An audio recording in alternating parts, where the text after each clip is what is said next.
ఇదిగండి, give that HCF of 306 and 657 is equal 9. రెండు numbers యొక్క హెచ్సిఎఫ్ ఇచ్చాడు, ఎంత? 9 అంట. అయితే ఎల్సిఎం కట్టమండు. మనం ఇంతకుముందే వెరిఫై దగ్గర నేర్చుకున్నాం. LCM into HCF is equal product of two numbers. అంతేనా? ఇది చాలా చిన్న క్వశ్చన్, ఆన్సర్ కూడా చిన్నదే. చూడండి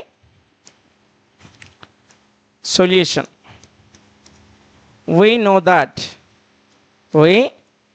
know that మనకు తెలుసు, తెలియకపోయినా రాసియాలన్నా తప్పదు. ఓకేనా? we know that మనకేం తెలుసు? LCM into HCF is equal to product of two numbers. అంతేనా? ఇదే కదా ఇందాక వెరిఫై చేసిన దగ్గర నేర్చుకున్నాం. Product of two numbers.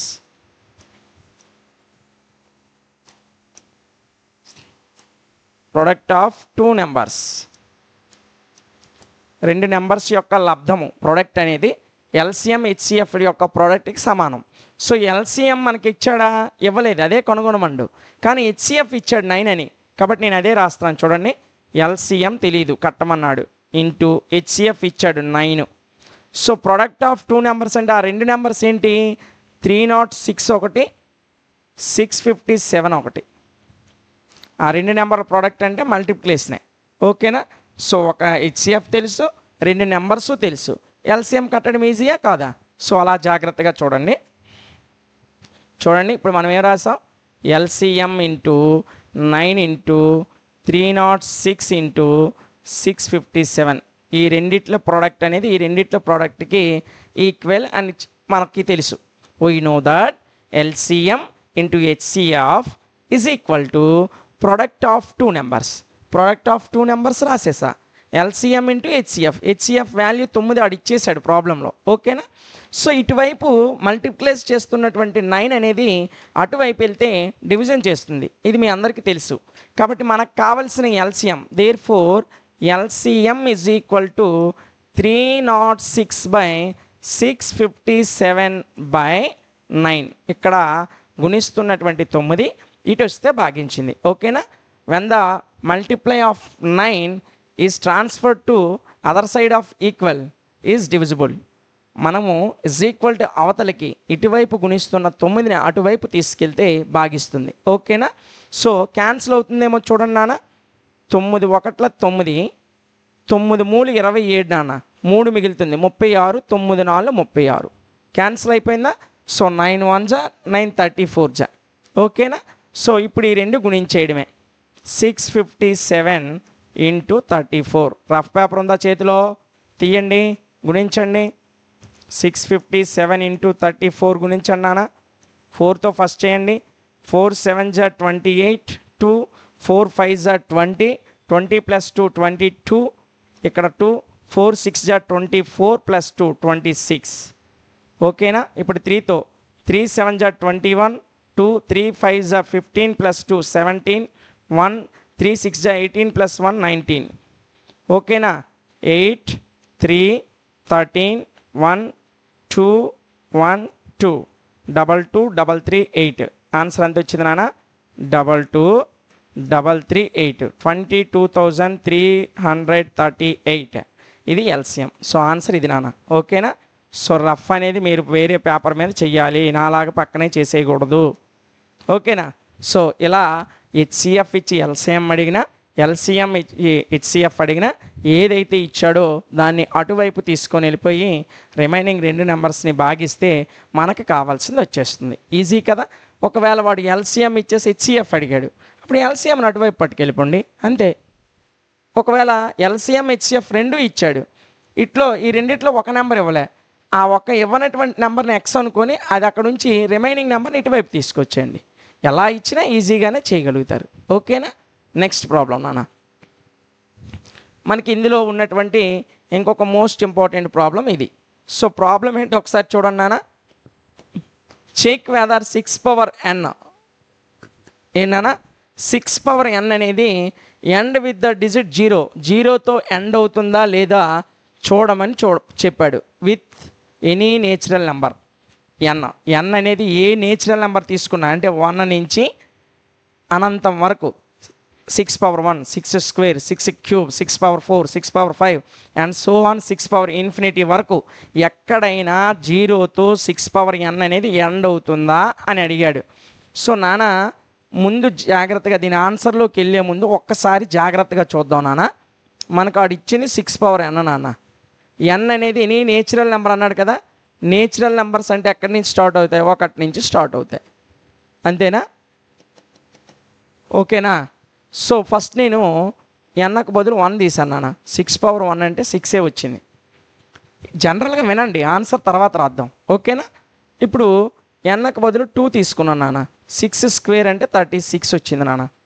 ఇప్పుడు ఎన్నకు బదులు 3 తీసుకున్నాను నాన్న, అంటే 6 క్యూబ్ అవుతుంది. ఎన్నకు బదులు 3 తీసుకుంటే ఎంత అయింది?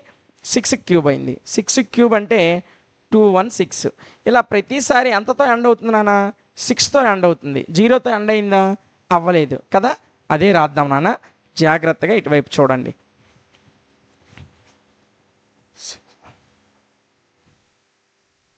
ఓకేనా? ఇప్పుడు జాగ్రత్తగా ఆన్సర్ ఏంటో ఒకసారి చూడండి. మీకు అర్థమైంది కదా దేంతో ఎండ్ అవుతుందో? 0తో ఎండ్ అవ్వట్లేదు కదా. సో ఇదే కదా. సో ఇప్పుడు దీన్ని నేను ఎలా రాస్తున్నానంటే వాడు ఇచ్చింది రాస్తున్నాను నాన్న. సొల్యూషన్ అని పెట్టి సింపుల్గా, ఇది ఒక 2 మార్క్స్ క్వశ్చన్, ఇది పెద్దదేం కాదు. ఒకవేళ 4 మార్క్స్కి ఇస్తే మీరు అదృష్టవంతులు, ఓకేనా? సింపుల్గా గివెన్ వాడు ఇచ్చింది ఏంటి నాన్న? 6 power n ఇచ్చాడు. ఈ 6ని నేను 2 into 3 అని రాసుకోవచ్చా లేదా? ఇక్కడ 6ని 2 3 6 అని రాశాను నాన్న. ఆ పైన అన్న అలాగే ఉంచాను, ప్రాబ్లం ఏం లేదు కదా. 2 3 6 పైన అన్నం సరిపోయిందా లేదా? సో హియర్ ఇక్కడ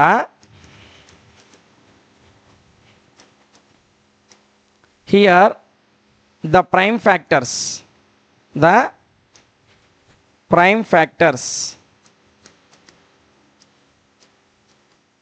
ఇక్కడ ప్రైమ్ ఫ్యాక్టర్స్ ఏంటి నాన్న? 2 and 3. ఇక్కడ మనకు వచ్చినటువంటి ప్రైమ్ ఫ్యాక్టర్స్ ఏంటి? 2 మరియు 3. ఒక 2 అనే ఒక ప్రైమ్ ఫ్యాక్టర్, 3 అనే ప్రైమ్ ఫ్యాక్టర్ వచ్చింది. ఒకవేళ ఇది 0తో ఎండ్ అవ్వాలనుకోండి, 6 power n అనేది 0తో ఎండ్ అవ్వాలనుకుంటే to be end with 0, to be end with 0, 0తో ఎండ్ అవ్వాలనుకుంటే, 0తో ఎండ్ అవ్వాలనుకుంటే మనకి కావలసిన ప్రైమ్ ఫ్యాక్టర్స్ ఏంటి? 2 5. ఇక్కడ ప్రైమ్ ఫ్యాక్టర్స్ అనేవి 2 5. ఈ రెండింటిని గుణించేటప్పుడు మాత్రమే 0 వస్తుంది. 2 5 0. ఇంకా ఏ 2 ప్రైమ్ నెంబర్స్ గుణించినా 0 రాదు. 3 5 15 రాలే. 5 7 35 0 చివరిలో రాలే. 13 + 3 39 రాలే. ఏ ప్రైమ్ నెంబర్స్ను గుణించినా మనకు చివరిని 0 రాదు. కేవలం 2 and 5 ఈ రెండింటిని గుణించినప్పుడు మాత్రమే మనకి యూనిట్ డిజిట్లో 0 అనేది వస్తుంది. చివరిన 0తో ఎండ్ అవుతుంది కదా. టు బి ఎండ్ విత్ 0, 0తో ఎండ్ అవ్వాలి అనుకుంటే వీ హ్యావ్ ప్రైమ్ నెంబర్స్. మనకు కావాల్సిన ప్రైమ్ నెంబర్స్ ఏంటి? 5 and 2. సో చాలు, we have the prime numbers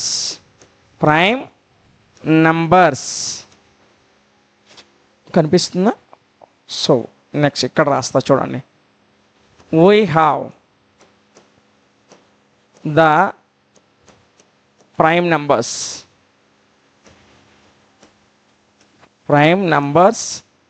5 and also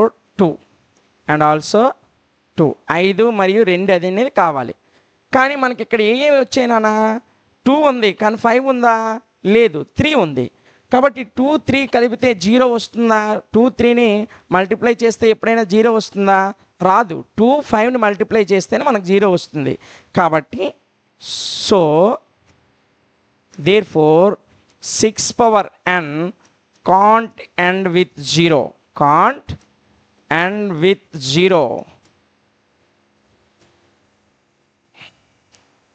కొంచెం అటువైపు వెళ్ళిపోయింది, కొంచెం ఇటు నుంచి రాస్తాను. therefore 6 power n can't end with 0 for any natural number.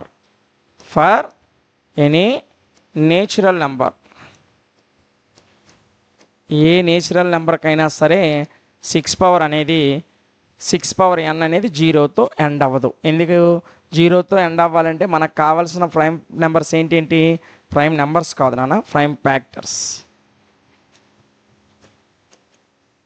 మనకు కావాల్సిన ప్రైమ్ ఫ్యాక్టర్స్ ఏంటి? 5 మరియు 2 కావాలి. కానీ మనం ఇచ్చినటువంటి 6ని ఎలా రాసాం? 2 × 3గా మాత్రమే రాయగలిగాం. 5 వచ్చిందా? రాలేదు. 5 లేకపోతే చివరిని 0తో ఎండ్ అవుతుందా? అవ్వదు. కాబట్టి 6 పవర్ n అనేది 0తో ఎండ్ అవుతుందా? అవ్వదు. అదే రాశాను. ఓకేనా? ఇదిగోండి, చాలా ఈజీగా ఉంటుంది. ఇది 2 మార్క్స్ది. కొన్నిసార్లు 1-2 సార్లు మనకి 4 మార్క్స్ క్వశ్చన్ కింద, షార్ట్ ఆన్సర్ క్వశ్చన్ కింద కూడా ఇచ్చాడు. ఓకేనా? ఈజీగానే కదా ఉంది. 1-2 సార్లు వినండి, ఈజీగానే అర్థమైపోతుంది.